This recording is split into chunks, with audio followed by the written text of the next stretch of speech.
El día de hoy vamos a tocar un tema bastante interesante, innovador, con respecto a cáncer de mama. Vamos a hablar sobre la parte biológica de la enfermedad oligometastásica de cáncer de mama, que estará a cargo del doctor Carlos Castañeda. Y en esta entidad, con esta presentación de la enfermedad oligometastásica, veremos cuál es el rol del tratamiento local con respecto a radioterapia. eh, y para esto tendremos al doctor Alberto Lachos.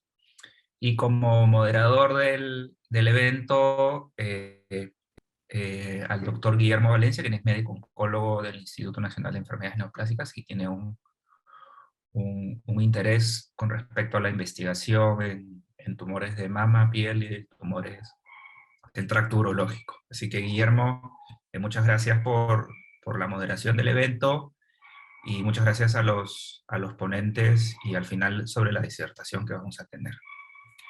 Buenas noches con todos. Gracias, doctor Fuentes, por la presentación. Muy buenas noches con todos. Mi nombre es Guillermo Valencia, soy miembro del grupo de estudio de cáncer de mama del SPOM. Y en esta tercera reunión vamos a tener la oportunidad de tocar un tema considerado aún controversial para los especialistas dedicados al cáncer de mama, que es la enfermedad oligometastásica, ¿no? La cual no está tan definida como en otras neoplasias como cáncer de pulmón, próstata, colon. Un claro ejemplo de lo discutible del manejo o el abordaje es que en el último consenso de San Galen en 2021 no tenemos una decisión unánime sobre el abordaje de este escenario. Y para esto hoy contamos con la presencia de dos expertos, tanto en oncología médica como en radioterapia, quienes van a exponer la información más actualizada según su especialidad. Finalizando las dos charlas tendremos una pequeña discusión con un caso clínico y agradeceré a la audiencia que sus preguntas las escriban en el chat y estas serán discutidas en el transcurso de la actividad. Entonces, como primer punto, la oligometástasis es definida como un escenario clínico donde se presenta un número limitado de metástasis, de 1 a 5, ¿no? Y uno o dos órganos afectados, con un tumor primario controlado. Estos pacientes pueden ser considerados para terapias con intención curativa. Es un espectro intermedio entre la enfermedad localmente avanzada y la enfermedad metastásica diseminada, ¿no? Y algunos estudios sugieren que la oligometástasis podría tener un perfil molecular distinto que la enfermedad diseminada, ¿no? Dando un mejor pronóstico. Por lo tanto, el primer tema a tratar es: ¿la enfermedad oligometastásica es una enfermedad biológicamente distinta? Para esto tengo el gusto de presentar al doctor Carlos Castañeda Altamirano. Él es oncólogo médico del Instituto Nacional de Enfermedades Neoplásicas, actualmente presidente de la Sociedad Peruana de Mastología y con un amplio expertise en cáncer de mama reflejado en las múltiples publicaciones que posee.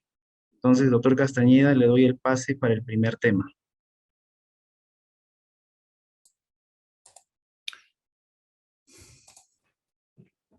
Hola, hola Guillermo, dame un segundo, estoy tratando de prender la cámara. Tengo un problema con la computadora que no está abriendo el PowerPoint.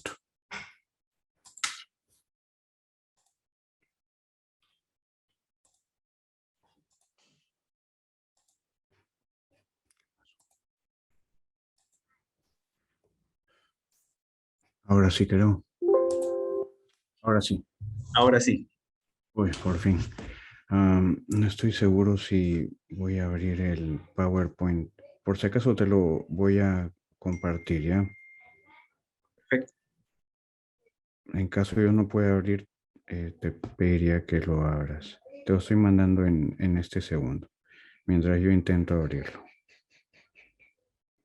Acá, Guillermo. Ya está en tu WhatsApp, ¿ah? Y ahora voy a intentar abrirlo desde mi máquina.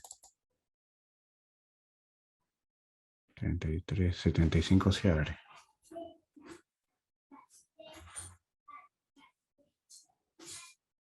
Ya está.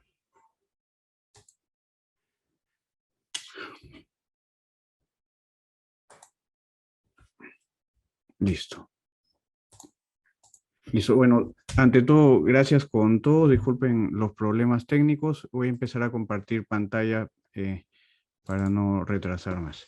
Me encargaron conversar el día de hoy sobre enfermedad oligometastásica. Es biológicamente una entidad distinta.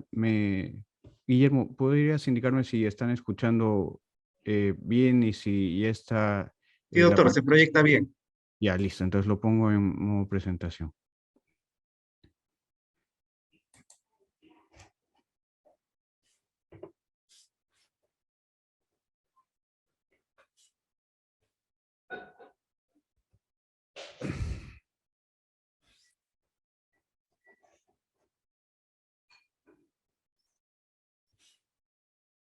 Listo. La hoja de ruta que he planteado para esta exposición es definición de enfermedad oligometastásica, número de metástasis, localización de enfermedad a distancia, respondedores espectaculares y cirugía en enfermedad metastásica.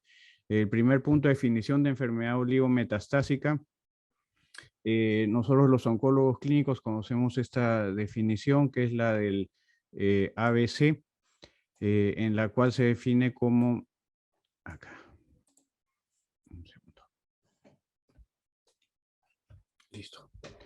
La cual se define como una enfermedad de bajo volumen metastásica con un limitado número y tamaño de las lesiones metastásicas, hasta 5, no necesariamente en el mismo órgano, y que es potencialmente tratable de manera local, cada una de las lesiones, ¿no? Logrando una remisión completa al extraerla o al irradiarla, ¿no? Y la definición de los médicos de radioterapia, del estro-astro, es la posibilidad de liberar seguramente un tratamiento de radioterapia con intención curativa a las lesiones metastásicas. No hay un número máximo de lesiones, sino es la localización y si es que pueden entrar en los campos que ellos programan, ¿no? ¿Cuáles son los criterios para su clasificar las enfermedades oligometastásicas? El tiempo al desarrollo de la oligometástasis, ya sea al inicio o después, la historia de alguna enfermedad previa, si es que es una oligometástasis, si se curó de ella y luego presenta una nueva, terapia sistémica al momento del diagnóstico, la respuesta a la terapia sistémica, o si es que es sensible o progresa esta, historia previa de metástasis, ¿no? Que finalmente alcanzaron a oligometástasis. En cuanto al número de metástasis, el primer punto es si es que las lesiones NET son distintas a las metástasis a distancia múltiples. Y este estudio del doctor Yao del 2019 es un estudio que juntó una data de las instituciones de Houston, el Baylor y el Anderson. Él era un médico de Anderson, Yale, disculpen, y Anderson. Y entonces, la idea de él era ver si es que el tratamiento de la cirugía, en una serie de retrospectivas, si es que el tratamiento de cirugía podía beneficiar o no en la oligometástasis. No encontró eso, pero sí encontró que los casos que tenían NET en general, como pueden ver en estas gráficas, tenían una mejor sobrevida dramáticamente que los pacientes que no tenían enfermedad oligometastásica, que no quedaban sin lesiones, ¿no? Tanto en la sobrevida libre de progresión como en la sobrevida global. Luego de eso tenemos este estudio ampliamente citado, a pesar que es del año 2021, que encuentra que un corte de 3 metástasis diferencia la sobrevida global de los pacientes, ¿no? Más de 3 en la línea azul y menos de 3 y más de 3 en la línea morada, ¿no? En una significancia en cuanto a la sobrevida global. Luego es importante el tiempo a la recurrencia, ¿no? Distintas series han encontrado que la enfermedad que debuta como oligometástasis tiene un mejor pronóstico que aquellos casos que tienen una recurrencia con la oligometástasis, ¿no? El diagnóstico sincrónico al mismo tiempo de la metástasis y el primario es mucho más favorable que un caso que ya curado, expuesto a quimioterapia, expuesto a hormonoterapia o a trastuzumab, y que luego la enfermedad regresa como oligometástasis. Estos casos metacrónicos son de peor pronóstico, ¿no? Y lo ven distintas series. Luego, la localización de la enfermedad a distancia, ¿no?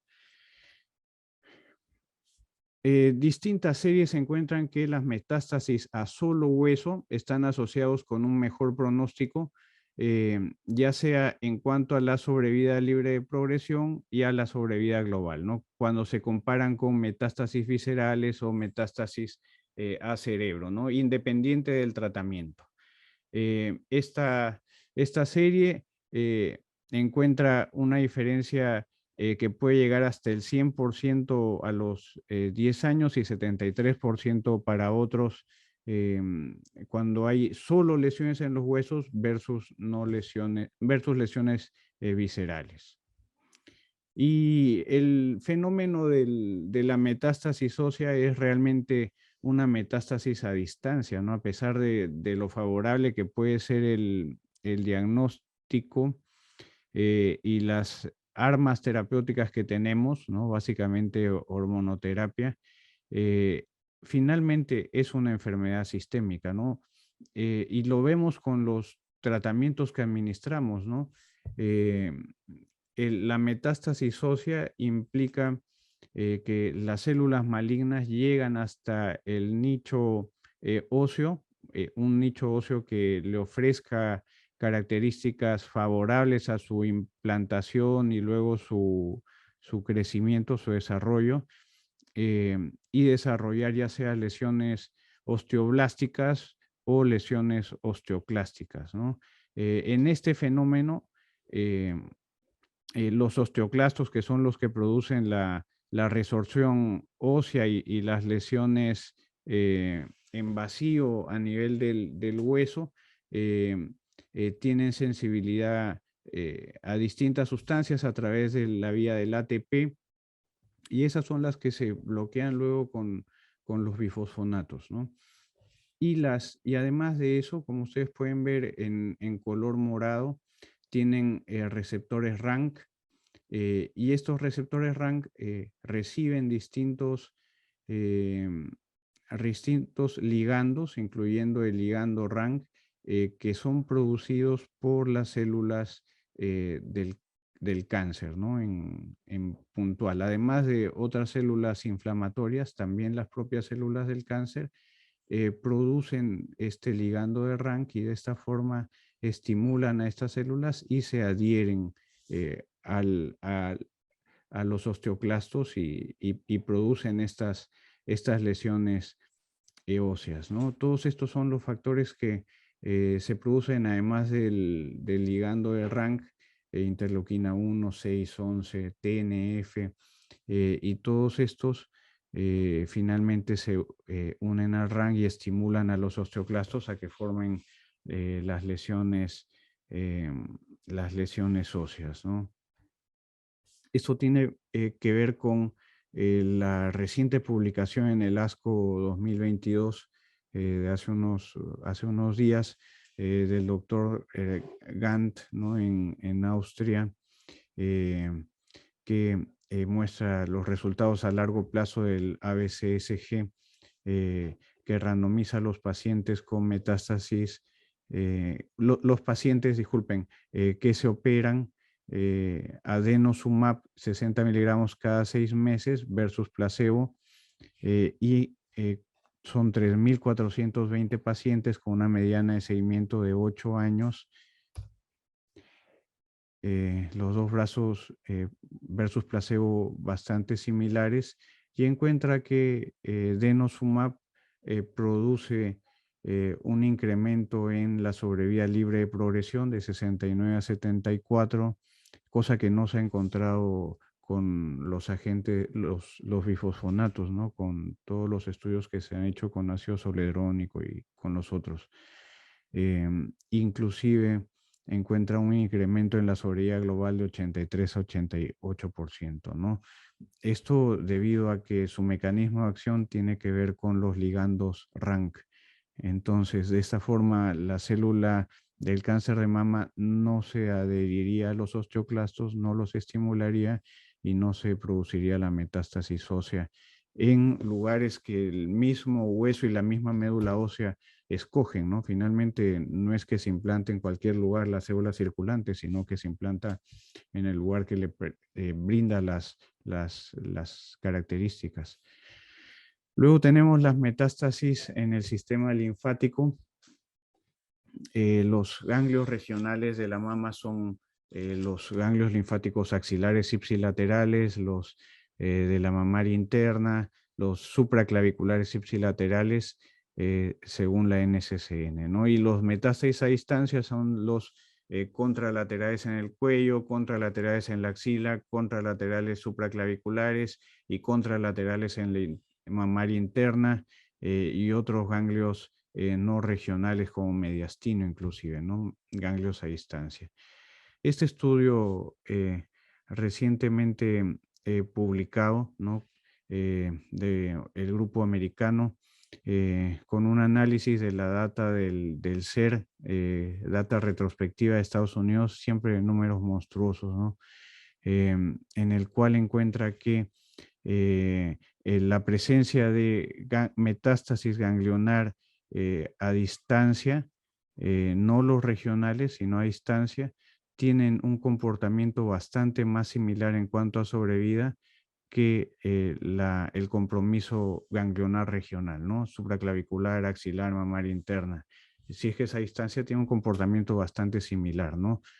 Teniendo en cuenta que el alcance a los ganglios linfáticos no, en primera intención no sería vía hematógena, sino linfática. Entonces puede hacer que haya alguna variante linfática y de esta forma explicar sin que llegue a través de la sangre la metástasis, pueda llegar a estos ganglios linfáticos algo más lejanos, ¿no? Y eso tiene sentido debido a que antes de la AJCC6, los ganglios supraclaviculares eran considerados ganglios eran metástasis a distancia, ¿no? Hasta el trabajo que hizo en el Anderson el doctor Rogelio Brito, en el cual encontró que los ganglios supraclaviculares tenían, era parte de la extensión de la linfa y que con un tratamiento regional podían ser curados, ¿no? De esta forma, información cada cierto tiempo en los ASCOs nos van mostrando trabajos relacionados ahora a ganglios axilares contralaterales, ¿no? Y en el ASCO 2021, si no estoy mal, la doctora Amanda Nash nos mostró su serie de la Universidad de North Carolina, en la cual encontraba que los ganglios axilares contralaterales tenían un pronóstico bastante más similares a los ganglios regionales, ¿no? Supraclavicular ipsilateral, axilar y mamaria interna, que otras metástasis a distancia, ¿no? Y series más pequeñas se encuentran información bastante similar, ¿no? Que el compromiso de los ganglios regionales, de los ganglios contralaterales axilares, tiene un comportamiento más cercano a los ganglios regionales que a metástasis a distancia visceral. Ahora vamos a ver el cuarto punto, los respondedores espectaculares, un tema que desde que yo soy residente escuchaba al doctor Gómez que nos hablaba compartiendo estas ideas que tenía con el doctor Arteaga de los respondedores espectaculares y lo podemos ver tangiblemente en el estudio Cleopatra, ¿no? Vemos y en todas las actualizaciones que hay un plató y todos tenemos o hemos visto algún paciente que ya va muchos años con tratamiento y ya no sabes si es que vas a continuarle o no. El doctor Valero nos cuenta que él los para en algunas oportunidades después de hasta 10 años. Existe, lo hemos visto, ¿no? Y el estudio Cleopatra encuentra este plató en 20% más o menos. ya estamos hablando de 110 meses, ¿no? de tratamiento. ¿Quiénes son estos largos respondedores? Los vemos acá, son 99 casos, son los que está reportando el Cleopatra versus los no largos respondedores, que son 235, y cuando los comparan en características encuentran que estos largos respondedores eran los que tenían enfermedad no medible, lesiones óseas o ganglionares, no enfermedades viscerales, tenían receptor de progesterona positivo. El ER2 pintaba 3 cruces en la inmunohistoquímica. En la expresión de RNA mensajero lo tenían alto, ¿no? El que mide el Oncotype. Unos niveles de dominio extracelular ER2 bajos. Estas medidas de proteínas se han hecho constantemente en los ensayos clínicos, ¿no? En todos los de neoadyuvancia, adyuvancia y todos los de trastuzumab incluían esta medición en la sangre de las proteínas relacionadas al ER2, ¿no? Y en este caso, unos bajos niveles eran los que tenían más concentrados en largos respondedores. Estos no tenían mutaciones de PI3K, eso parece que se repite constantemente, ¿no? Los que tienen mutaciones de PI3K parece que no son los más beneficiados con terapia anti-ER2, ¿no? Nuevamente se apunta al PI3K de las mutaciones que hacen que sean resistentes, y el estudio Peruse, que es como una secuencia del Cleopatra pero en mundo real, encuentra también un beneficio al agregar pertuzumab, y además de eso, en las gráficas se encuentra que los receptores hormonales positivos parece que tienen una mejor sobrevida, que no hayan recibido antes trastuzumab en la adyuvancia también tiene un factor favorable, que no tengan metástasis visceral son los que mejor pronóstico tiene, ya sea en solo trastuzumab o ya sea trastuzumab pertuzumab, ¿no? La ausencia de metástasis visceral es siempre favorable. Y este estudio del doctor Omarini, que compara los largos respondedores LR y los que exceptional progresor, o sea, que progresan rapidísimo, ¿no? Encuentran 30 genes que son distintos, que los vemos acá en expresión, ¿no? Estos 30 genes, encuentra que los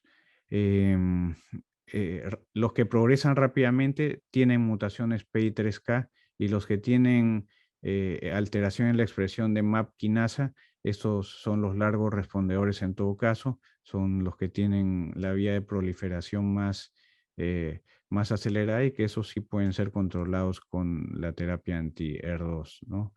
Estos son los genes en sí que encuentran que están disminuidos en los que progresan rápidamente, ¿no? Los BRCA1, IL-20, CAC, NG1 y TNFS10.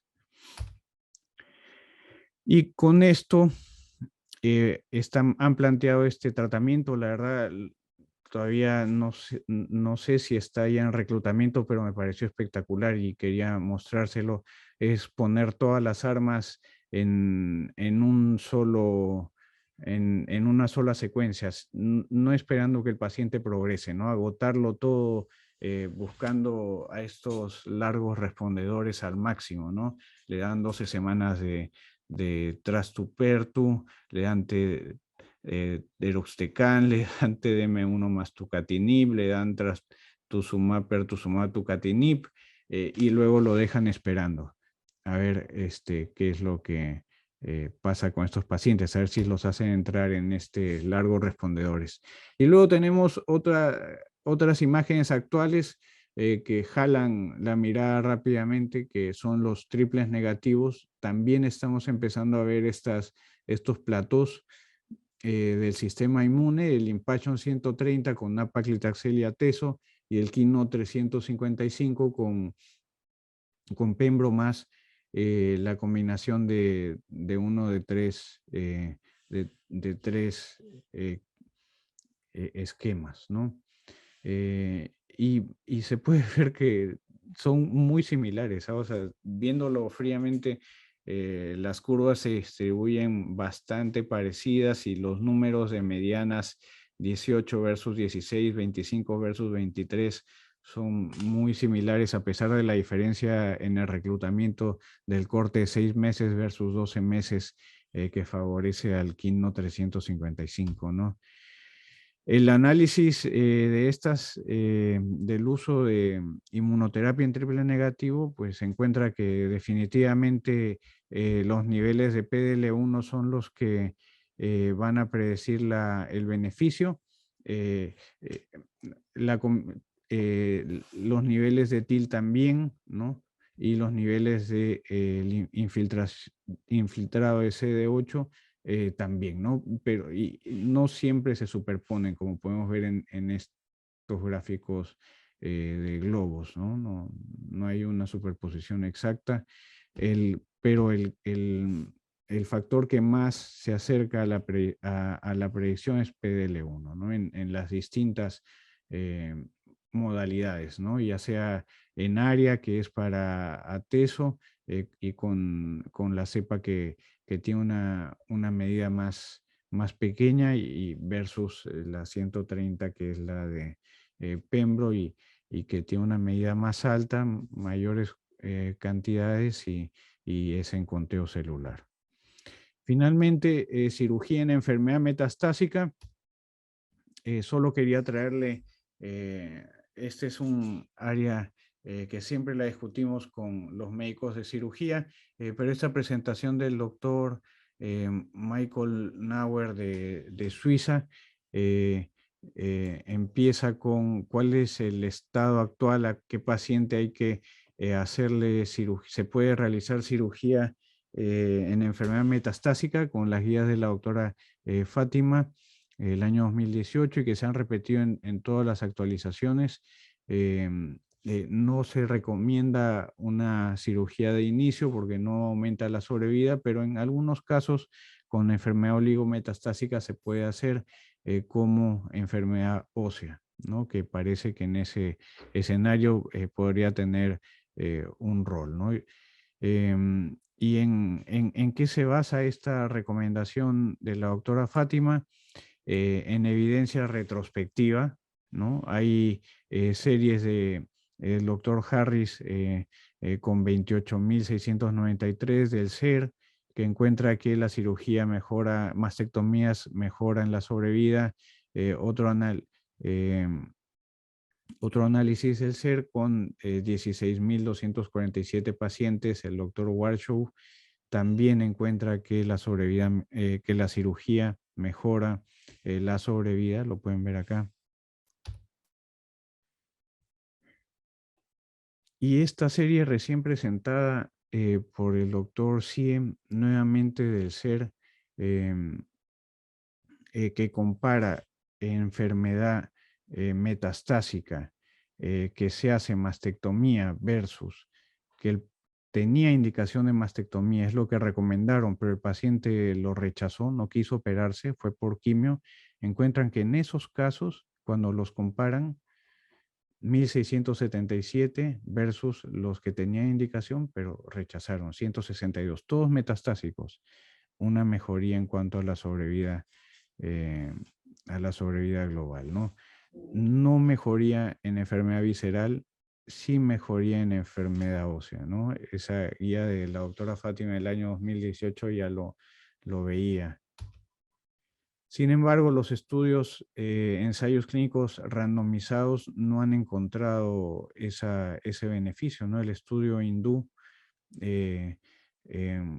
presentado en el ESMO del año 2020, si no estoy mal, o probablemente antes, no encuentra beneficio. En cuanto a la sobrevida global, sí encuentra beneficio en cuanto a la sobrevida libre de progresión regional a nivel local. Sin embargo, solo 2% de los cerdos positivos recibieron trastuzumab, ¿no? O sea, realmente poco. El estudio turco, publicado en el año 2018, tampoco encuentra un beneficio de la cirugía en la enfermedad avanzada. Este estudio incluía 274 pacientes. Sin embargo, no hizo una evaluación eh, al detalle, ¿no?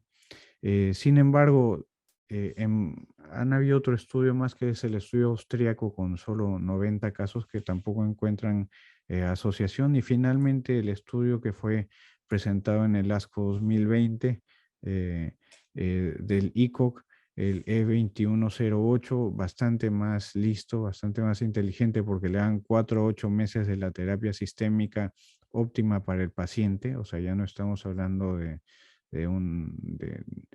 que no recibía trastuzumab o no recibía hormonoterapia, o sea, recibía la terapia óptima. Tenían enfermedad en un solo órgano, 52% en cada brazo, entre 52 y 60, y no encontró beneficio de hacer la cirugía después de 4 a 8 meses. ¿Ah? O sea, son pacientes que reciben 4 a 8 meses, responden de alguna forma, no son los que han progresado, son los que se mantienen al menos en enfermedad estable y ahí pasan a operarse. Son los que realmente vemos en el día a día, ¿no? Y en los triple negativos eso era peor, probablemente por el tiempo que tenían que esperar por la cirugía. Muy bien, muchas gracias a todos por su atención y quedo atento a cualquier pregunta que tenga. Muchísimas gracias, doctor Castañeda, por su brillante presentación. De verdad nos ha mostrado cómo los últimos estudios en cáncer de mama, sobre todo ER2 positivo, han cambiado mucho más el abordaje de la oligometástasis en cáncer de mama, ¿no? Y antes de pasar con el doctor Lachos, quería hacerle una pregunta respecto a estos factores que usted nos ha mostrado de espectaculares respondedores o grandes respondedores a largo plazo, ¿no?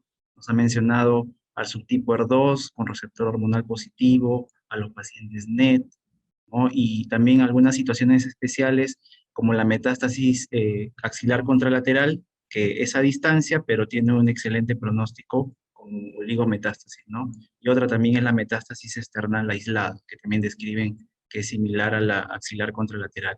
Entonces yo le quería preguntar respecto a la metástasis visceral, ¿no? Confinada a un solo órgano, metástasis visceral única, por ejemplo, en pulmón, en hígado, también tienen un mejor pronóstico si está aislada y manejada como oligometástasis o definitivamente no. Bueno, la presencia de metástasis hepática única, estamos hablando de un 5 al 10% en las series más favorables. O sea, es un evento muy infrecuente, ¿eh? Realmente muy infrecuente. Según una serie presentada publicada en el año 2017, es un metaanálisis. En estos casos, o sea, el 5 al 10% que tiene esta metástasis única, se puede hacer resección y en esos casos pueden llegar a una sobrevida a los 3 años eh, de un 40% si no estoy mal. O sea, realmente no es tan favorable como uno quisiera, eh, pero bueno, esos son los números. Muy infrecuente y esas son la sobrevida a los 3 años de un 40% cuando se resecan. Las lesiones en el pulmón, la gran mayoría son múltiples. Una lesión única, también estamos hablando bastante similar al otro, ¿no? Un 10-15%. En estos casos, la resección, según otra serie, justo estuve revisando para la charla del año 19, si no estoy mal, mostraba unos números algo mejores, ¿no? El 60% alrededor con una resección. Pero yo creo que lo más importante, y eso lo mostrarán los estudios, es que responda al tratamiento, ¿no? O sea, si yo he estado pensando cuál es realmente el rol de la cirugía en este 25% que son largos respondedores en ER2 y este 20% que son largos respondedores en triples negativos que no son operados. O sea, ninguno de estos son operados y están curados. Entonces eso también me da que pensar, ¿no? O sea, ¿qué tanto hacemos localmente si ya tenemos este 20% con estas dos terapias y que estoy seguro con Deruxtecan esto va a aumentar, ¿no? Por eso ese estudio que usa todas las armas que tenemos en un total de 1 año y medio me parece espectacular, ¿no? Y creo que ahí vamos a encontrar varios largos respondedores. Perfecto, doctor. Y respecto a la inmunoterapia que usted ha mencionado en su exposición, ¿no? Que se ha visto en cáncer de mama metastásico triple negativo, eh, se tiene, ¿no?, esa percepción de que la inmunoterapia como inmunomodulador va a incrementar la respuesta inmune y la radioterapia, en este caso como manejo de oligometástasis, podría ser más tóxica, ¿no? Según lo que ha revisado de los estudios que combinan inmunoterapia y radioterapia en oligometástasis de cáncer de mama, ¿es seguro, es eficaz? ¿Hay reportes de esto? Eh, Acordémonos que en cáncer de mama estamos un poco más atrás que en otras neoplasias, ¿no? O sea, en melanoma va bastante mucho antes, luego está cáncer de pulmón, cáncer de riñón y recién después está cáncer de mama, ¿no? Y a diferencia de las otras neoplasias, no funciona el agente único, tiene que ser con quimio. No hay inmuno sola en cáncer de mama. No hay un marcador que te diga a este le va a funcionar la inmuno en cáncer de mama, como sí lo puede haber o te puedes acercar más en otras neoplasias, ¿no? Entonces, en este escenario siempre tiene que ir con quimio, es quimio más inmuno. Creo que el único eh, eh, grupo en el cual podrías pensar que vas a hacer es para cerebro, ¿no? Porque se incluyeron en los estudios casos de metástasis cerebrales tratadas que recibían en el 130 nab-paclitaxel con atezo, ¿no? Yo tuve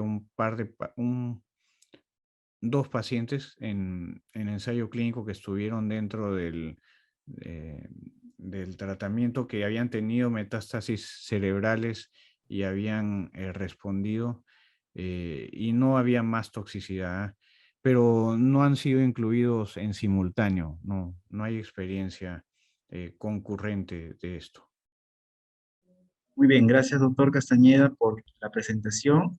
Y ahora, como segunda parte de este evento, hemos considerado históricamente la radioterapia en cáncer de mama metastásico para paliación de síntomas. Sin embargo, hemos visto que en la oligometástasis, debido a su limitada capacidad de diseminación, algunos pacientes seleccionados se podrían beneficiar de terapias ablativas, agresivas, ¿no?, dirigidas a la metástasis, si es posible. ¿Habrá algún tipo de radioterapia más efectiva que otra para oligometástasis? Entonces, el siguiente tema es manejo de enfermedad oligometastásica, el rol de la radioterapia, y tengo el honor de presentar al doctor Alberto Lachos Dávila. Él es médico radiooncólogo con estudios de posgrado en el Instituto Nacional de Enfermedades Neoplásicas y en el Instituto Gustave Roussy de Francia. Y también es magíster de medicina por la Universidad Peruana Cayetana Heredia. Doctor Lachos, le cedo la palabra. Muchas gracias.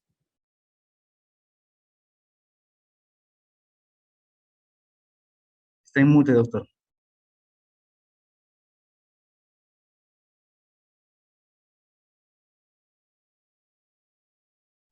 Está con el micrófono apagado, doctor. Sí, sí, Ahora sí, recién ahí. Ok. Bueno, primero quiero agradecer a la Sociedad Peruana de Oncología Médica por la invitación a esta reunión académica. Se me ha encargado tocar el tema de cáncer oligometastásico y el rol de la radioterapia. Yo voy a corregir un poco. Tengo estudios de una maestría, otra en curso, pero todavía no tengo el grado de magíster. Eso quiero aclararlo para... para la audiencia. Pronto lo tendré, en unos meses. Bueno, aquí, por ejemplo, ustedes tienen un código QR en el cual pueden ver diferentes artículos con referencia al cáncer oligometastásico. Para entrar hay que colocar el password refresher, ¿no? Pasamos al slide, creo que no estoy... No, ahí está. Bueno, el término oligometástasis en realidad se desarrolló, sus inicios fueron en el campo de la radioterapia. Y esto es gracias a dos radiooncólogos de la Universidad de Chicago, Samuel Hellman y Ralph Weisselbaum, ¿no? Si podríamos pronunciarlo así. Estos dos radiooncólogos evaluaron o estudiaron la enfermedad metastásica limitada en número y localización, ¿no? Siguiendo, pues, precisamente en el campo del cáncer de mama, ¿no? Sobre todo se desarrolla precisamente los primeros definiciones y conceptos en pacientes con cáncer de mama, ¿no? Y lo definieron como un estado intermedio entre la enfermedad localizada y la enfermedad diseminada agresiva, ¿no? Y confinada, todavía no se ponen todos de acuerdo si es de 1 a 3 metástasis o de 1 a 5 diagnosticadas por imágenes, ¿no? Bueno, estos dos radiooncólogos desarrollaron el término cáncer oligometastásico, basados también en los diferentes paradigmas en el cáncer de mama, pasando en el año 1895 por Halsted, donde él decía, o bajo la teoría de que el cáncer de mama seguía una ruta definida desde el tumor, pasando por el drenaje linfático y posteriormente el cáncer metastásico, ¿no? Pero esto fue después, posteriormente, un cambio de paradigma con la teoría de Fisher, donde se decía que en realidad no seguía esa línea continua del tumor a través de los ganglios linfáticos, sino podría ser enfermedad sistémica de inicio, ¿no? Entonces, hay ciertos cambios de paradigma y uno de los paradigmas que hay que cambiar, o este nuevo paradigma es en realidad el cáncer oligometastásico, que puede tener un tratamiento mejor, y el objetivo es mejorar la sobrevida global en estos pacientes, ¿no? Oligometástasis, ¿no? Son, aparte del primario, pueden haber, como hemos dicho, no más de 3 lesiones o hasta 5 lesiones. En esto todavía no se ponen de acuerdo, ¿no?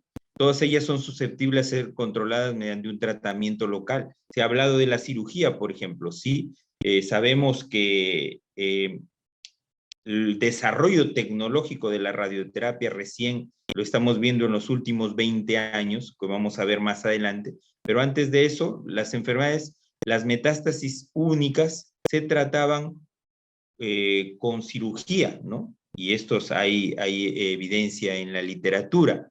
Pero sí, por ejemplo, tenemos un gran desarrollo, una gran evidencia de las metástasis cerebrales, por ejemplo, ¿no? Que en realidad radioterapia ablativa ya se daba desde el año 53 con el Gamma Knife, ¿no? Ya se da radioterapia ablativa a los tumores cerebrales, a las metástasis cerebrales. ¿Cómo es esto? Radiocirugía, por ejemplo, ¿no? En los aceleradores lineales en los últimos 30 años ya tenemos gran desarrollo también tecnológico para tratar las metástasis cerebrales por radiocirugía, o dosis muy altas en sesión única o hasta 3 o 5 sesiones, ¿no? Entonces, la radiocirugía es algo ya conocido y la ablación que produce la radioterapia sobre estas lesiones es altamente conocida. Obviamente, en tumores extracraneales hemos tenido que esperar un gran desarrollo tecnológico como es la radioterapia estereotáctica ablativa para poder hacer también tratamientos en lesiones extracraneales, ¿no? Y la oligometástasis puede ser sincrónica o puede ser metacrónica. Sincrónica, si es que desde inicio, junto con el tumor primario, aparecen estas metástasis, o puede ser metacrónica cuando posteriormente, ya cuando el paciente ha iniciado tratamiento sistémico, pueden aparecer lesiones nuevas, lesiones metastásicas, ¿no? Y también existe la oligorrecurrencia cuando el primario está controlado después de un tratamiento también sistémico, aparecen lesiones metastásicas. Pero también tenemos el término oligoprogresión que se ha también ya se está viendo como parte de la terminología de oligometástasis, es cuando se ha controlado el tumor primario, también se han controlado las metástasis tratadas de forma ablativa, ¿no? O por cirugía, y aparecen nuevas lesiones metastásicas, ¿no? Eso es el término oligoprogresión.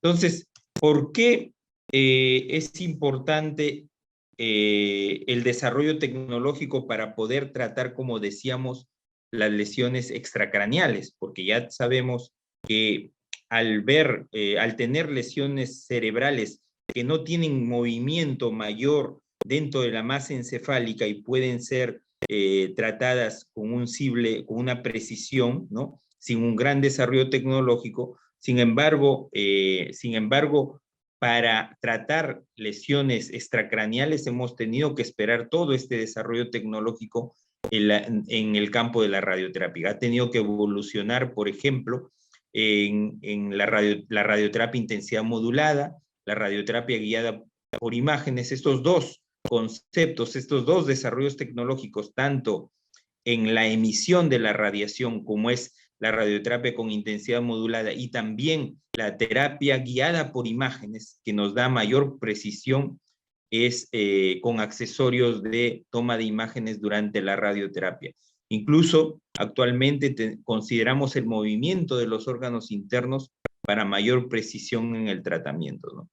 La arcoterapia también ha tenido que evolucionar esta tecnología para dar el tratamiento a altas dosis de radiación por medio de la radioterapia estereotáctica corpórea o radioterapia ablativa, por lo que queremos es destruir completamente el tumor, ¿no? Lo mismo que una cirugía, pero en términos de radioterapia, para que llegan a controles locales mayores al 95%, ¿no? O sea, la posibilidad del control tumoral con esta tecnología es muy alta y es en términos ablativos, y para esto han tenido que haber desarrollos tecnológicos como, por ejemplo, los cambios de la tasa de dosis que se administra durante la radioterapia, ¿no?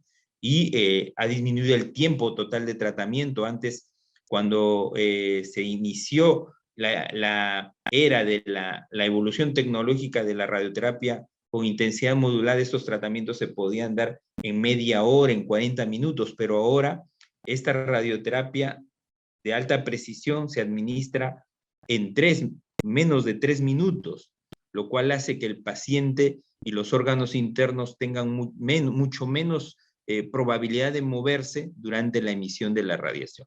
Y según el ASTRO, la Sociedad Americana de Radioterapia, la radioterapia estereotáctica ablativa, ¿no? O radioterapia estereotáctica corpórea es un método de terapia de radiación de gas externo donde se administra de manera muy precisa muy altas dosis de radiación, entre 800 a 1000 centígrados por sesión, ¿no? Sobre un blanco extracraneal, utilizando ya sea una sola fracción, 3 y máximo 5 fracciones, ¿no? Hay otras variantes que pueden ir hasta 10 fracciones, pero lo típico es de 1 a 5 fracciones. Entonces, para eso hemos tenido que esperar grandes desarrollos tecnológicos, ya lo hemos dicho, tanto en el campo de la radioterapia con intensidad modulada, ¿no? Que es la emisión de la modulación de la intensidad de la dosis que sale a través del gantry, de un acelerador lineal. Eso es radioterapia con intensidad modulada, como podemos ver aquí. Por ejemplo, las multihojas van modulando la intensidad de la dosis en este paciente, ¿no? Aquí podemos ver los cambios en la tasa de dosis mientras se administra la radiación. Esto hace que el tiempo de radiación sea muy corto. Hablamos de máximo 3-5 minutos. Y también tenemos la radioterapia guiada por imágenes, que es el control de la posición del volumen que irradiamos durante la emisión del haz de radiación. Podemos ver aquí, por ejemplo, cómo va dando forma, ¿no? Cómo va modulando la intensidad de la dosis en el volumen que queremos irradiar, en este caso un tumor de cabeza y cuello, que tiene forma, que la dosis prescrita se da en forma de herradura, porque en esta zona se encuentra la médula espinal y hay que protegerla de la radiación. Como vemos, han pasado 1 minuto y prácticamente ya se ve la dosis prescrita que se administra en la zona que uno prescribe la radiación. Como vamos a ver, el tratamiento en sí no dura más de 1 minuto y medio, ¿no? El total, vemos ya la dosis prescrita en forma de herradura, y el tratamiento total no ha demorado más de 1 minuto 19. Junto con la toma de imágenes, no es mayor a 3 minutos el tratamiento. Entonces, todo esto va a generar que durante la administración de la radiación haya poca probabilidad del movimiento del paciente y de los órganos alrededor del PTB. Como decíamos también, la radioterapia con intensidad modulada, el hecho de modular la intensidad de la dosis, darle forma al volumen irradiado, protegiendo las estructuras, los órganos a riesgo, pues hace que nosotros administremos mucho más radiación en esto y sin que el órgano a riesgo se vea afectado. Y como vemos, modular la intensidad de la dosis es prácticamente dar la forma al volumen que uno irradia, ¿no? La radioterapia guiada por imágenes, como decíamos, tenemos estos equipos en el Perú. En el Instituto de Enfermedades Neoplásicas tenemos equipos muy modernos para administrar este tipo de radiación, radioterapia ablativa, y lo hacemos tenemos una experiencia de varios años haciendo este tipo de tratamiento, ¿no? Y esta tecnología de radioterapia guiada por imágenes nos ayudan a mayor precisión de la administración de la radioterapia en el volumen que uno quiere irradiar. La radioterapia estereotáctica, pues, en los últimos 10 años, como vemos, ha ganado gran popularidad, ¿no? Gran popularidad. Aquí vemos la radioterapia en la modalidad de CBRT, cuánto ha aumentado en más de 500% su uso, ¿no? Como vemos, y generalmente en tumores de la médula, del cerebro, ¿no? De pulmón, también bastante, en próstata, en lesiones óseas, hígado, en metástasis hepáticas también, ¿no?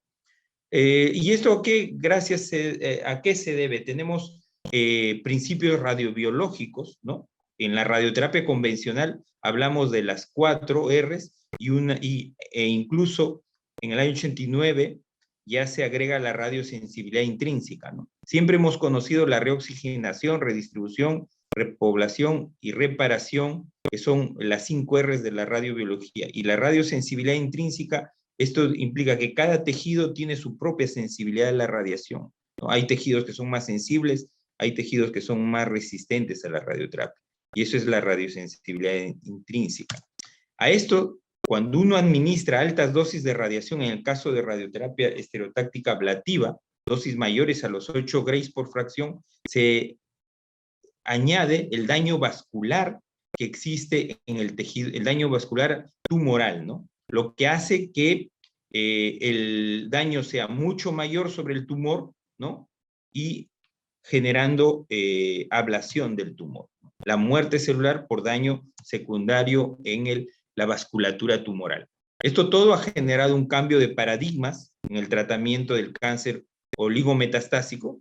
Estos pacientes pueden beneficiarse de radioterapia ablativa a fin de mejorar su pronóstico. ¿En qué consiste el cambio de paradigma?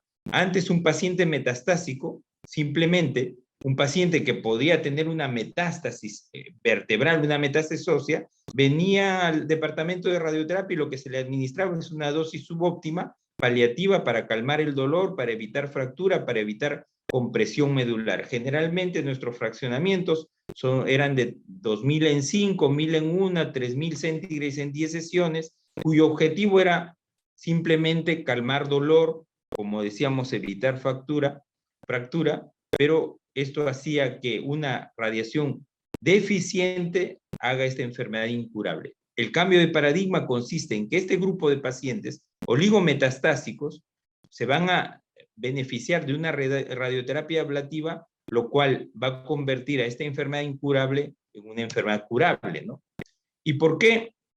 ¿Por qué tratar cáncer oligometastásico? Como ya se ha hablado aquí, por ejemplo, es que las metástasis también son fuentes de diseminación de la enfermedad, ¿no? Si uno trata una metástasis ósea, una metástasis hepática, una metástasis pulmonar, esto va a evitar que salgan nuevas metástasis, ¿no? En otras partes del cuerpo, que sean fuentes de nuevas metástasis. Si uno controla el primario y controla estas metástasis, obviamente este paciente va a tener mayor probabilidad de cura de la enfermedad, ¿no? Y también, obviamente, va a haber menos alteraciones genéticas. Por ejemplo, si vemos que la enfermedad desarrolla más metástasis, va a haber más alteraciones genéticas y por lo tanto va a ser más difícil el acceso a la terapia sistémica y va a necesitar mucho más medicamentos, se va a volver más resistente al tratamiento que se le está ofreciendo, ¿no?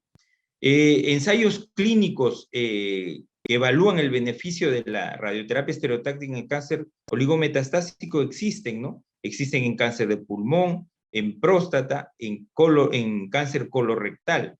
Uno de los más conocidos es la radioterapia ablativa, el estudio COMET, el autor es Palma, ¿no? El estudio COMET es el más representativo y aquí incluye hasta un 20% de pacientes con cáncer de mama oligometastásico, ¿no? Podemos ver, por ejemplo, el beneficio del tratamiento local del cáncer oligometastásico se ha visto en pulmón, como vemos en este estudio, ¿no? Donde pacientes después de haber tenido un tratamiento sistémico tienen los que tienen menos de 3 lesiones, ¿no? Se randomizan a uno a terapia de mantenimiento o vigilancia y en otro brazo la cirugía o la radioterapia al primario y al metastásico, ¿no? Son estudios de fase 2, por ejemplo, se decía al inicio, ¿por qué no es muy recomendable? Se habló de St. Gallen, obviamente, porque todavía son estudios que no son susceptibles a tener un grado de recomendación mayor. Entonces, esto muchas veces se toma como alternativa a la cirugía. La cirugía pasa como una primera opción y la radioterapia como una segunda opción en algunas guías. Pero esto precisamente porque tenemos todavía estudio de fase 2. Sin embargo, vemos que cuando uno da radioterapia ablativa o cirugía al tumor metastásico, pues la probabilidad de sobrevida mejora ampliamente, ¿no? Lo mismo vemos, por ejemplo, cuando en estos mismos cáncer de pulmón, en pacientes que tienen, por ejemplo, alteraciones del EGFR o ALK, ¿no? Hay mutaciones. Entonces, para dar el tratamiento, ¿no? El tratamiento target que tenemos, si uno añade la SBRT a las lesiones metastásicas en cáncer oligometastásico, va a erradicar clonas más resistentes, como hablábamos al inicio, ¿no? Se puede recuperar la sensibilidad a TKI y también en cáncer oligometastásico en mama también, ¿no? Tenemos diferentes clonas que al erradicar unas clonas resistentes pueden recuperar su sensibilidad a un tratamiento más dirigido, ¿no? Y por lo tanto, a estos pacientes prolongarle la sobrevida global. Como decíamos, COMET tiene diferentes etapas, ¿no? Estamos hablando, el COMET recién aparece en el año 2016 como un estudio de fase 2, donde se evalúan a pacientes que tenían hasta 5 metástasis, ¿no? Y se randomizó simplemente a cuidado paliativo, y otro brazo a hacer una radioterapia ablativa, o sea, un tratamiento más radical, con la finalidad de controlar el tumor metastásico, ¿no? En estos hubo, como decíamos, el 20% era cáncer de mama, hubo un 9% de cáncer colorectal, pulmón, próstata también, ¿no? Y otras neoplasias, ¿no? Y como decíamos, máximo se aceptaban hasta 5 metástasis, la mayoría, en un 45%, tenían máximo una lesión metastásica, y con 2 lesiones metastásicas alrededor del 30%, y la mucho menor cantidad en pacientes que tenían metástasis, hasta 4 o 5 metástasis, ¿no? La localización de la metástasis eran la glándula suprarrenal, hueso, hígado, pulmón y otros, ¿no? Como vemos, la sobrevida global en COMET, en un estudio que se hizo a 5 años, ¿no? Se ve, la primera evaluación se hizo a 5 años, esto fue en el año 2018, ¿no? Y se ve que prácticamente la sobrevida media en los pacientes que recibieron radioterapia ablativa, pues prácticamente pasó de 28 meses a 41 meses, un poco más, y se duplica la sobrevida, ¿no? Hallazgos poco comunes cuando uno hace estudios incluso de tratamiento sistémico, ¿no? Esto se ha actualizado a la fecha, y por ejemplo aquí vemos que la diferencia de la sobrevida media, ¿no? La sobrevida, el número de pacientes que están vivos al año 2020, 2021, están al 42, en el grupo de radioterapia ablativa es un 42.3%, y en el grupo de que simplemente se observó está alrededor del 17%, ¿no? Entonces, aquí podemos ver que la sobrevida más que el doble, ¿no? Es mayor al doble en sobrevida. Entonces, sí tenemos en estudios fase 2 ya evidencia de que hay una gran ventaja en mejoras de global en pacientes que reciben radioterapia radical, radioterapia ablativa a las lesiones metastásicas. Aquí tenemos diferentes autores, ¿no? Con diferentes fraccionamientos de 1, 3, 5 sesiones, con controles mayores al 95% de las tumoraciones, ¿no? Controles altos por eso se llama radioterapia ablativa, ¿no? Con poca toxicidad, que no supere el 3%, ¿no? La toxicidad muy baja, grado 3, grado 4, incluso muy raro una toxicidad grado 5 que puede llevar a la muerte del paciente, es muy rara. Pero vemos las grandes ventajas que puede tener la radioterapia ablativa. Otra de las grandes ventajas que da la radioterapia ablativa en el cáncer oligometastásico es que, a diferencia de la cirugía, no esperamos pues un posoperatorio largo, ¿no? El paciente puede tener su radiocirugía o su radioterapia ablativa hoy, y al segundo o tercer día ya puede estar recibiendo su tratamiento sistémico. O sea, no es necesario esperar una recuperación del paciente, lo cual hace también que al esperar una recuperación, pues la enfermedad sistémica también progrese, y eso hay estudios al respecto, ¿no? Entonces, hay ventajas de ese tipo. En los tratamientos combinados, por ejemplo, cuando hay metástasis pulmonar con la inmunoterapia, sí se ha visto que puede haber mayor toxicidad, porque la inmunoterapia puede producir una toxicidad pulmonar, y la radioterapia ablativa puede agregar esa toxicidad, neumonitis por radiación, que puede exacerbarse con la inmunoterapia, ¿no? Por eso es que hay que tomar ciertas precauciones en estos casos.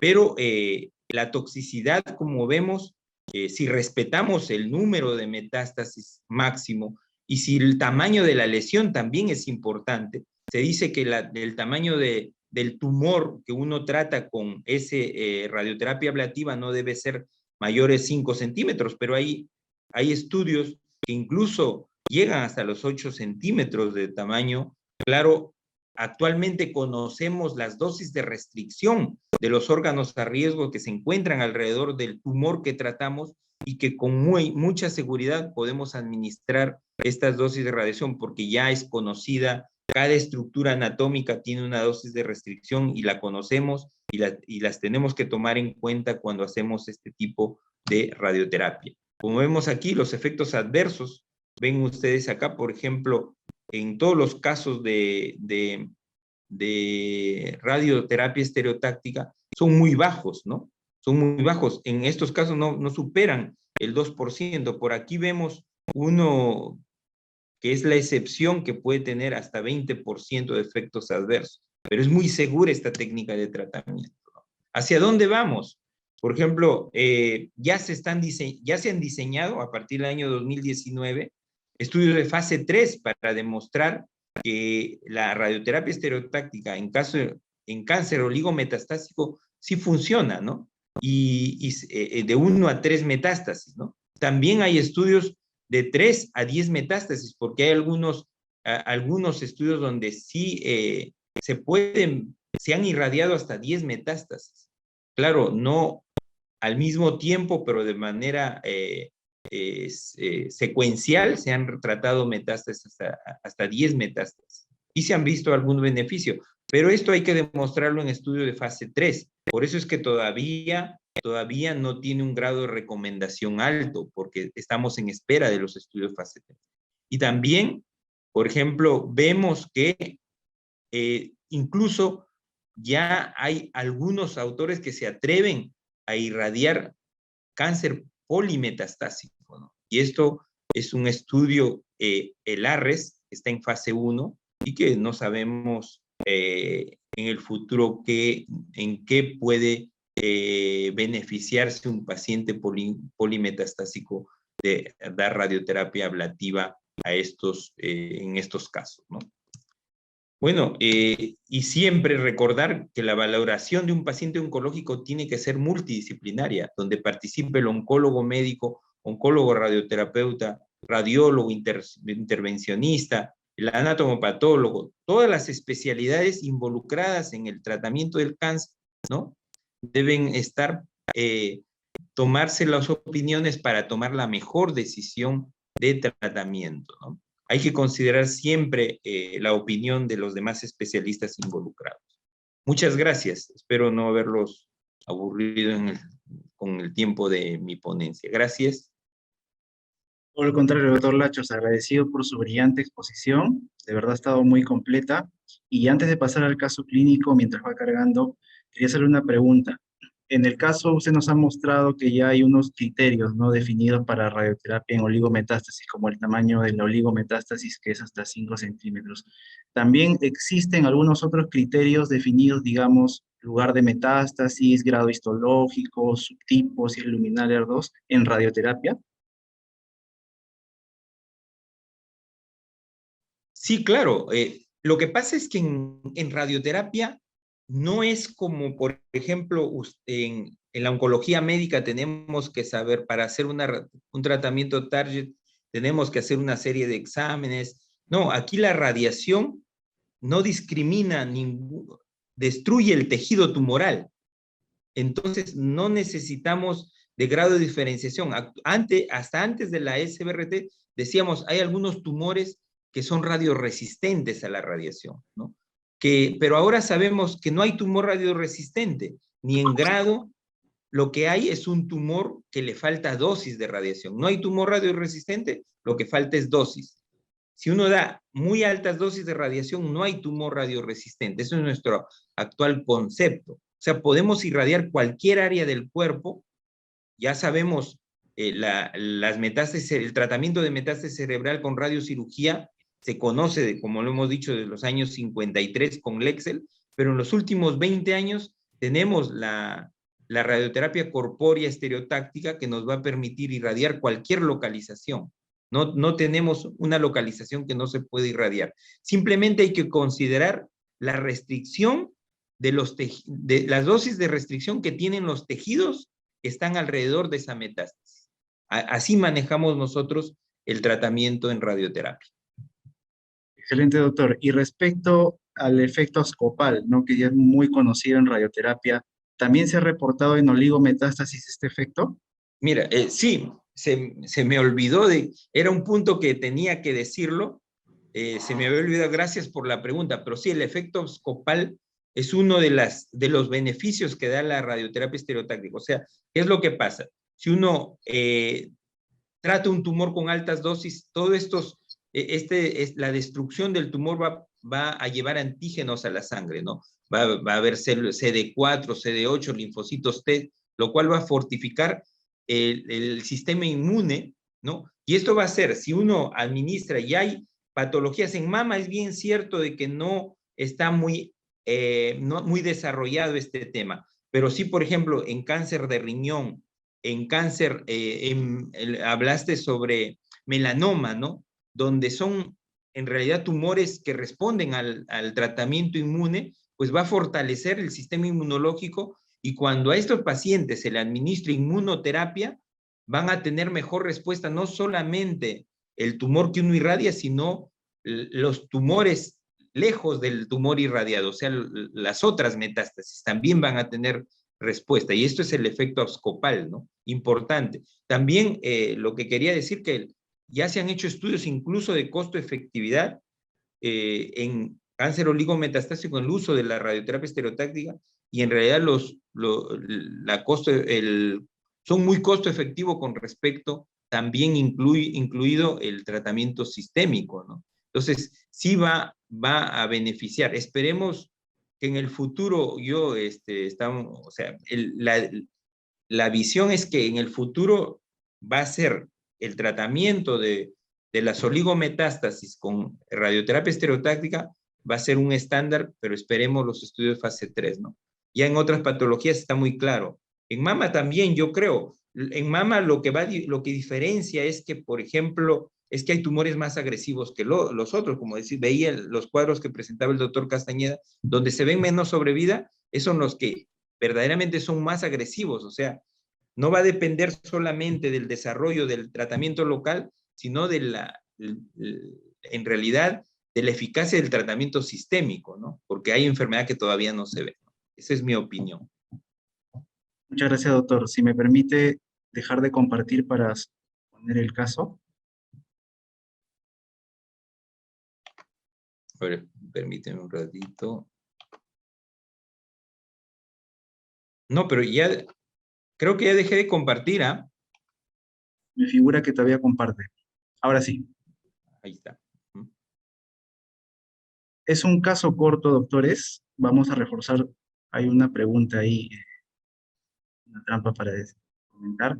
Este caso, enfocado en la oligometástasis, que se va a presentar a continuación, trata de una mujer premenopáusica de 41 años, procedente de Lima, sin antecedentes de importancia. Es diagnosticada en marzo de 2017 con una tumoración en mama derecha de crecimiento progresivo. La biopsia reporta un tumor infiltrante, luminal B, con un KI67 de 50% y con enfermedad a distancia negativa, ¿no? El examen físico tenía una tumoración de 4 centímetros, sin compromiso de piel y una adenopatía axilar ipsilateral de 1.5 centímetros. Esta paciente es operada de inicio. Es sometida a una mastectomía radical en abril de 2017 y reporta un carcinoma de 4 centímetros y 6 de 26 ganglios. Un cáncer de mama derecha, luminal B, estadio clínico patológico 3A, primariamente operado.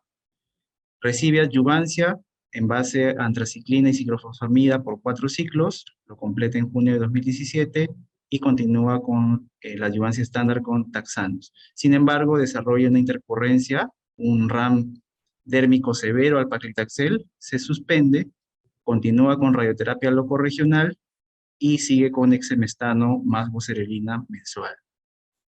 Entonces, esta paciente recibía su adyuvancia estándar, completó 22 meses de tratamiento y refiere en mayo de 2019 dolor en cadera derecha y a nivel de pelvis, ¿no? Se le realiza un PET-CT, como se muestra en la imagen, y se detectan lesiones óseas en pelvis y fémur derecho compatible con una enfermedad activa, ¿no? Entonces, esta paciente recibe radioterapia a nivel de mi pelvis derecha y fémur derecho por 15 sesiones. Y continúa ahora en escenario metastásico, previamente con una oforectomía bilateral, inicia inhibidor de ciclina, ribociclib, más fulvestrán, más terapia antirresortiva ósea, ¿no? Denosumab.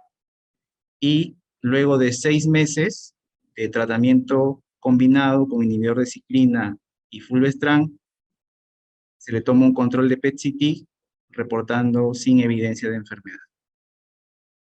Luego de 12 meses de tratamiento, la paciente sigue NET. Siguen 24 meses de tratamiento y en julio de 2021 la paciente sigue NET.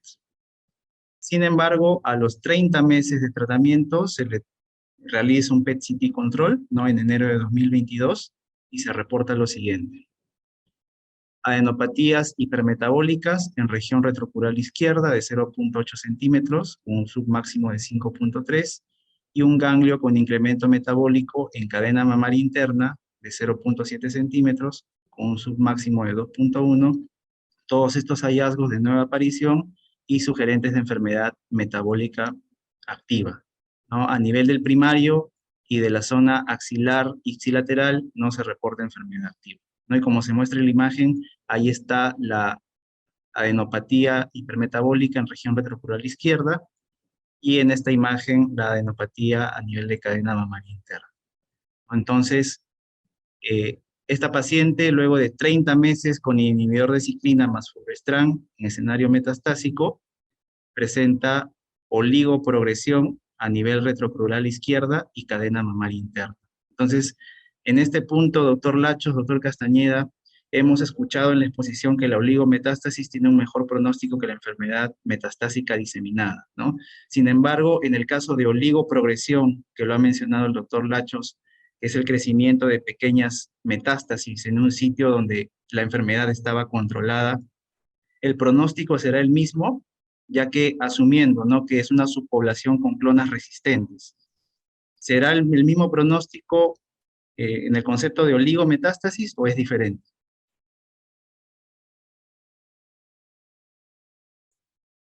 Es una segunda oligometástasis, ¿no?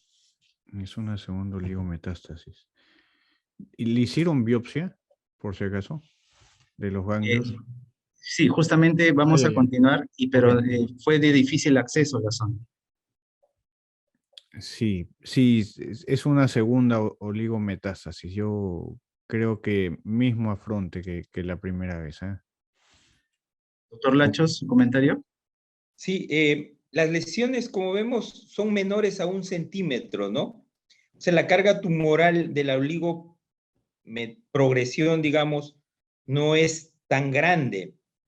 Y nosotros preferimos ver esto que cómo responde al tratamiento sistémico. Y por el mismo tamaño, evaluamos posterior al tratamiento sistémico, de acuerdo a la oncología médica que vea, y vemos ahí recién la necesidad de irradiar estas oligometástasis, ¿no? Si es que hay crecimiento. 7 milímetros no es muy grande y podemos todavía esperar cómo responde al tratamiento sistémico. Perfecto, doctor Lachos, y usted ha mencionado que la radioterapia ablativa no es efectiva en oligometástasis, y en esta zona en particular, retrocrural izquierda, hay algunos reportes también de los estudios fase 2 que muestran una toxicidad importante luego de completar la terapia, ¿no?, dirigida a la metástasis. ¿Esta zona es abordable o hay que tener algún cuidado en especial? Es muy abordable, pero, o sea, mientras más pequeña sea la lesión, la probabilidad de toxicidad va a ser menor. Pero aquí hay que considerar, por ejemplo, en cadena mamaria interna, que esto, si ha recibido radioterapia, aquí ha recibido, en esta zona, lo más probable es que haya recibido cierta dosis de radiación. Aquí, para tomar una decisión de reirradiar esta zona, hay que hacer una reconstrucción de cuánto de dosis ha recibido y de ahí después tomar una decisión de acuerdo a las posibilidades de toxicidad de irradiar este ganglio de la cadena mamaria, ¿no? Lo más probable es que sí se puede irradiar dado el tiempo, ¿no? Si pasan más de 6 meses, se puede tomar una decisión de volver a irradiar, como digo, considerando las dosis de restricción a los tejidos alrededor y considerando la irradiación previa, ¿no? Eso es un estudio que se hace siempre en el departamento. Mientras más pequeña sea la lesión, mayor posibilidad de reirradiar, ¿no? Perfecto. Y doctor Castañeda, este paciente, como usted mencionó, se le intentó una biopsia, ¿no? A nivel de cadena mamaria interna, retropectoral, pero era una zona muy difícil de abordar. Y se realizó también una ecografía a dicho nivel y no se evidenciaba esas lesiones que reportaba el PET, ¿no? Con lo cual se tomó la decisión de mantenerla, ¿no? Observarla. Y en este punto, doctor Castañeda, ¿cuál sería su manejo médico, ¿no? Esta paciente tiene oligometástasis en estas regiones que hemos dicho que son pequeñas. ¿Usted cambiaría de línea de terapia o mantendría la misma terapia? ¿Cuál sería su manejo? Sí, el primer punto es que ya estamos aceptando que tiene una metástasis, ¿no? Que son ganglios de tamaño no patológico, ¿ah? Por RECIST no cumplen criterios, pero tiene un sub muy alto, ¿no? El 5.8, lo cual es casi categórico de que son malignos, ¿no? A pesar de que siempre quisiéramos hacer una biopsia y concluirlo, ¿no? En este punto, una presentación del doctor Lombard del año pasado decía que él podía irradiarlo y seguir con el mismo tratamiento. Sería una opción, ¿no? Pero creo que la opción más teórica es cambiar a everolimus, ¿no? Ya que nosotros no tenemos alpelisib, lo que tocaría sería darle radioterapia y, y cambiarlo a, a everolimus con letrozol probablemente. Gracias, doctor. En este caso, se tomó la decisión de observar las lesiones oligometastásicas y continuar con la misma terapia previa. Entonces, la paciente completa 34 meses de tratamiento, se le realiza un nuevo control a los 4 meses, ¿no? Con una ecografía pectoral, y ya se visualizan los ganglios en la cadena mamaria interna descritas en el PET. Entonces, se le realiza un nuevo PET y ya se evidencia que la adenopatía retrocrural izquierda aumenta de tamaño, ¿ya? Y también hay otras en cadena mamaria interna ya de 1 centímetro y otra de 0.7 centímetros con un máximo de 3.7 que habían incrementado respecto al previo, ¿no? Entonces, se decide en esta paciente darle ya radioterapia en oligoprogresión de mamaria interna y retrocrural. Entonces, aquí quería aprovechar, doctor Lacho, doctor Castañeda, nos han mostrado estudios fase 2, no muy sólidos como el COMET, que han demostrado un beneficio de la radioterapia ablativa en oligoprogresión. Sin embargo, en el último ASCO del 2022 hemos tenido un estudio negativo, ¿no? Han salido los reportes del estudio NRG PR002, es un fase 2, que incluyó más de 100 pacientes con cáncer de mama oligometastásico, donde se les añadió la terapia estándar, radioterapia ablativa o metastasectomía. Y se demostró que no había mejoría en la sobrevida libre de progresión y la sobrevida global. Con este estudio reciente, ¿cuál sería su comentario en la actualidad?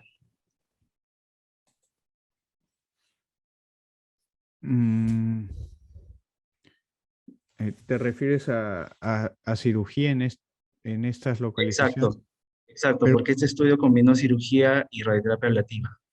pero creo que la retrocrural no es asequible a cirugía, ¿no? Retrocrural izquierdo. Sí, reportaron que era una zona muy difícil de acceso, no tanto Sí, para cualquier procedimiento. está bien atrás, no creo que ahí puedan llegar. pero la radio creo que sí, sí procede, totalmente de acuerdo con la radio. Sigo pensando que la biopsia hubiese sido una buena idea, ¿no? Porque estos casos tienen un viraje muy alto, ¿no? Y a pesar de que no ha saltado a otro lugar la metástasis, sería interesante hacerle una biopsia para ver que no tenga un viraje, además que es una paciente joven que puede tener mutación BRCA y que empiezan a aparecer em, otras líneas de metástasis, ¿no? Yo he tenido pacientes BRCA que mutaban a ER2 positivas por algunas regiones y otras seguían siendo luminales ER2 negativo. Entonces, creo que la biopsia siempre es importante. Y sí, de acuerdo con la radio, y ya a este punto habría que cambiar. Yo pienso que aún podríamos mantener con everolimus con otra, con otra línea hormonal. Doctor Lachos, ¿algún comentario? Sí, de acuerdo con el doctor Castañeda, yo creo, todos conocemos el concepto que cada nueva lesión metastásica en cáncer de mama tiene que ser biopsiada. Yo creo que es de especial recomendación biopsiar esas lesiones, ¿no? Para poder ver qué tratamiento es el más indicado para este paciente. Y totalmente de acuerdo en que esta paciente, a pesar de que, como decimos, son estudios de fase 2, hay estudios positivos, y la radioterapia es un tratamiento local, ¿no? Y lo que queremos es destruir localmente este punto para que no sirva de punto de diseminación también. Pero en este caso, yo sí irradiaría si es que no hay mayor tratamiento sistémico, como hemos visto, se han continuado con esta línea, yo sí haría radioterapia con intención ablativa en esas dos lesiones, porque no hay otras lesiones y a no hacer nada, yo creo que es la mejor opción es tratar estas lesiones si es que no hay alguna otra alternativa de tratamiento sistémico en este punto, ¿no? Pero sí, sí radiaría. Son lesiones pequeñas que a pesar de haber una zona, incluso es una zona no accesible a la cirugía y responde muy bien. Yo tengo hasta 2 casos que hemos tratado con radioterapia ablativa en esa zona, ¿no? En la zona crural, y han respondido bien, ¿no? Control total de esa lesión con radioterapia ablativa, ¿no? Y lo mismo para la lesión de la cadena mamaria interna. Es una lesión pequeña, poca probabilidad de hacer toxicidad en esa zona, a ese tamaño de tumor todavía, ¿no? Eso es lo que haría. Yo sí haría radioterapia. Perfecto, doctor. Entonces, el doctor Castañeda ya me ganó en este punto. Le iba a preguntar si cambiaría de terapia o seguiría con la misma ya establecida. Él nos ha manifestado que sí haría un cambio de línea de terapia, ¿no? Según lo que mandan las guías. Y en esta paciente se decidió continuar con la misma terapia, ¿no? Darle la chance que reciba radioterapia de oligometástasis y sigue con ribociclib, fulvestrán y denazumab. Ya ha Ahora, una completado. pregunta. Sí, doctor. Disculpa, ¿tienes el dato de cómo recibió la radioterapia? Porque hay que ver en qué modalidad recibió la radioterapia, ¿no? ¿Tienes el dato? No. Porque no sabemos Sí, qué tipo de radioterapia recibió, ¿no? De repente exacto. se le dio una radioterapia convencional y probablemente no haya respuesta, porque recordemos que la radioterapia convencional te puede dar respuesta hasta un 50% de los casos, ¿no? Pero si quieres un control mayor, cercano al 100%, es la radioterapia ablativa, ¿no? O sea, las dosis convencionales también puede responder, como has visto, la lesión ósea, ¿no? Ha sido un 3.750 en 15 al hemipelvis y por ser lesiones pequeñas ha respondido muy bien, se han controlado totalmente. Eso es radioterapia convencional. Pero la estadística dice el 50% va a tener control local de la enfermedad, ¿no? Eso es un punto a tener en cuenta, ¿no? Disculpa. Perfecto, doctor. No, no, perfecto. Eso va a quedar de tarea. Y la paciente completa la misma terapia, ya estamos junio de 2022, 3 años de tratamiento. Y En el siguiente control se le ha realizado estudio de imágenes y está sin evidencia de enfermedad al momento, ¿no? Se mantiene neto. Entonces, ese es el pequeño caso que quería compartir con ustedes para poder reforzar el tema y les agradezco mucho su atención. O sea, disculpa, o sea, la radioterapia ha sido muy efectiva para este paciente y de repente ha sido solo convencional. Es lo más ¿No? probable. Sí. Porque ha seguido dando el mismo tratamiento sistémico, pero lo que ha controlado la enfermedad es la radioterapia. Así es. Para causar polémica. Muy bien, doctor Lacho, doctor Castañeda, les agradezco a ambos su brillante presentación y disertación del caso clínico. También les agradezco a todos los participantes por habernos acompañado el día de hoy en este grupo de estudio y nos veremos en una siguiente reunión. Estaremos atentos a las indicaciones que den en la Sociedad Peruana de Oncología Médica y contamos con su participación como siempre. Les agradezco a todos por su presencia y que tengan buenas noches.